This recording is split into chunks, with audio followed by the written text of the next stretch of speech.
But one thing that I'm hearing you say and remembering from the book that really stood out to me, probably just because in the polarized world we all live in, is this Mhm. idea that you can hear someone, in a sense, validate them without agreeing with them. Yeah. I think for a lot of people, that probably feels like I don't that's like I'm hearing you kinda offer a middle road that Mhm. isn't like where most of us live, which is like Yeah. either I completely disagree with you, and if I were to give you any signal that I was hearing you or Yeah. empathizing with you, you might interpret that as though I am agreeing with you. And so I'm going to Mhm. stay completely away from that right now. But Yes. I'm hearing Yeah. you say that that's not the way. So I'd love to hear more about that. Not only is that not the way, that is pointing you in the opposite direction. Mhm. It's such a common mistake that by validating somebody, I'm co-signing on what they're Yeah, saying.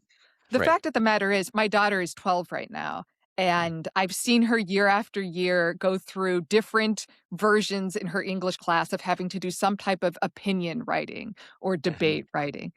We are trained to take a position and fiercely defend that Mhm. position. We are not trained in finding the kernel of truth in the other person's perspective and Mhm. building off that, Mhm. okay? So this kind of goes counter to a lot of what we've been, indirectly trained to do, Hmm. which is to Mhm. have strong opinions and argue for them and Yeah. collect data that supports them.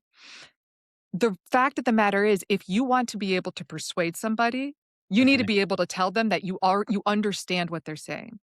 Mm. Otherwise, you are both gonna be getting louder and louder in an attempt Mhm. to be heard. Mhm. Mhm.